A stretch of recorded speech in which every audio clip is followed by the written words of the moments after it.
My wife and I are experienced in Africa starting in the year 2000, when our youngest son spent a semester in college at the University of Nairobi, not the place that most people would take their semester abroad. And then between the summers of 2002, 2009, my wife and I volunteered and worked at a medical clinic in the bush in northwestern Tanzania. No animals, just whatever walked in using your brain and a stethoscope pretty much is what we did. But I was heavily influenced by a photographer named Nick Brandt.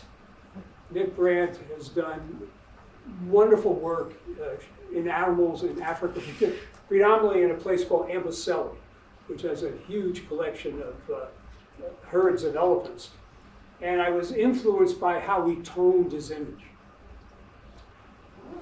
Many times when any of us go out on a photo shoot, if we get 2 or 3 really good images for the shoot, we consider it a good day or a good shoot.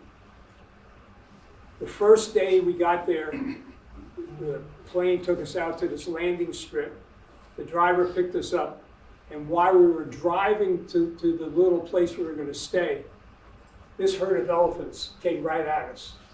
So the first shot I took for the entire trip was of that group of elephants. And it was the dry season, so they kick up dust, which added to the image, and these cattle egrets follow along with the elephants as the elephants kick up the insects they feed. The mother and the baby elephant were very helpful, and they waited and parted so I could get Kilimanjaro in the middle. This was one of what they call the large tuskers. There's a small number of male elephants with these huge tusks that are very old, in their 40s and 50s. Amboseli is on the border with Tanzania. Kenya does not allow trophy hunting. Tanzania does. Elephants don't know where the border is.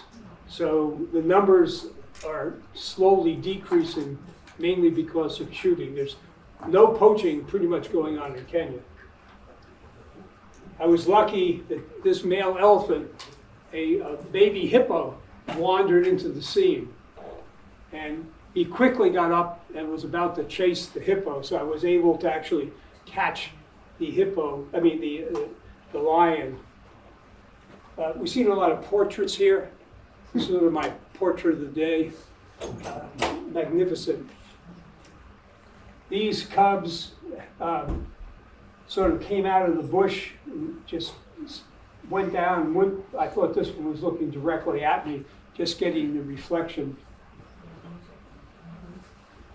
This mom, and there were 3 cheetah cubs, and they were chasing, looking for breakfast, and they would jump up on trees and come down. And I must have had a couple dozen images. They were just so wonderful to photograph.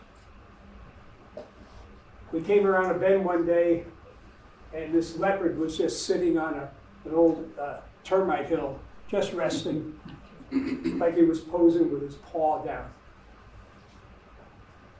Hippos are one of the most dangerous animals in Africa. The Cape buffalo are the biggest threat, but just to be able to get that close. Rhinos are incredibly impressive. This one place we went to had a couple hundred rhinos. And lastly, the zebras, again, kicking up the dust.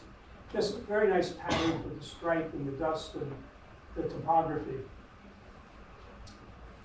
So. Are these digital images? Yeah, they're digital. Digital captured and printed. The camera I use, I have a Sony called the RX10 III. It has a fixed lens, 24 to 600 millimeters.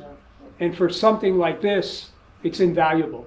You're not trying to change lenses, get dust on your filter, etc. Beautiful, beautiful work, Paul. That cheetah image, that could go on National Geographic. Photogenic to say the least. But for them to be that cooperative. Well, what's interesting is I always thought that electric vehicles would be perfect in Africa. There's a lot of sun, they're quiet. Found out from the guide that they tried it. The animals have become attuned to the sound of the Toyotas and the vans. When you all of a sudden show up silently, they get spooked. So what you think is rational turns out is irrational according to the animals. So Paul, Yeah. go ahead. Go ahead. Who's got a question? Are you shooting these from a safety of a van or? Oh, yeah. allowed Oh, to yeah, go out yeah. of the state? No. Yeah, like there used to be a park in Southern California, wildlife safari, and there's a big fence around it. No trespassing, trespassers will be eaten. So, no, there's no getting out. I didn't think so. Yeah. You can't run that fast, right? He only has to be faster than the next guy. But the animals aren't brought to you and corralled. Oh, no. This is their type of home. thing in Alaska. Yeah, you're the guest.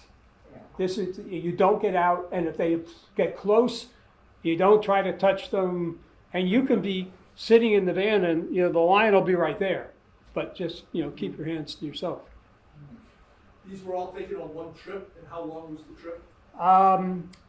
We went to 4 different camps, 4 days at 3 and 3 days at another, so over a course of about 2 weeks. Were those elephants charging due to your presence, or They were just walking looking for water. Oh. And it's a matriarchal society.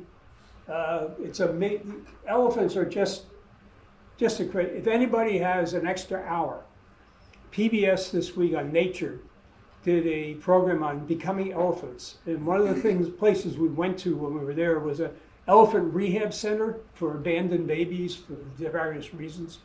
And I have a photo, we got there for breakfast, if you will, and they were feeding the elephants, and this one baby came up to my wife, put her trunk right on her shoulder. It's really fascinating how they have taken these elephants and over 7 years get them adjusted, and at the 7-year mark, reintroduce them to the wild.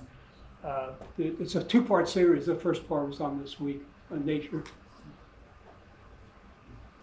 so it sounds like your presence wasn't creating any stress for these animals? Oh, they're used to us. They're used to people just follow the rules, don't make lots of noise, don't get out. Yeah. Because I've got a sense that some of the safaris, they get too close and the elephants get pissed off and start chasing trucks and stuff. And it seems like those. Yeah, that can happen.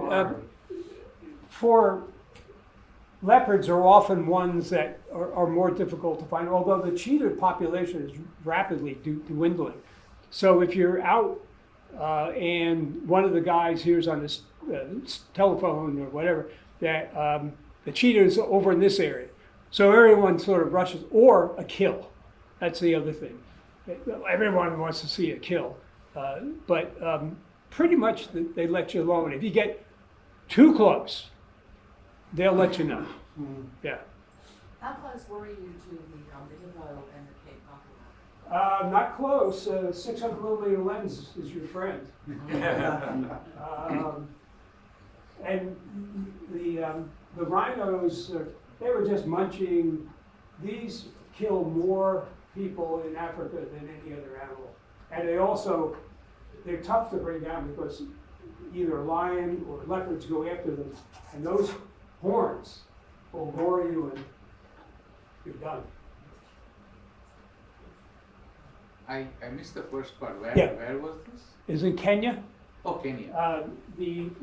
All the elephant images and a number of the other in a part of Kenya called Amboseli. Okay. And I was drawn there by what this photographer Nick Brandt had done. These had a remarkable resemblance to the photos I've seen from Nick Brandt. Yeah, And oh so I yeah. wanted to know Well, that. I was heavily influenced in the toning by his work. Right. Yeah, he's just remarkable. And so was that elephant photo a wider shot? No, No? Okay. just, again, he is standing. Boom, thank you very much. How are you doing this one? Is that in Photoshop? And like, Yeah. how are you printing? I have an Epson P800, and I have some settings for like sepia type toning, etc. Yeah, that's how I do it. Like to our RGB image? Yeah. Thanks. Really nice.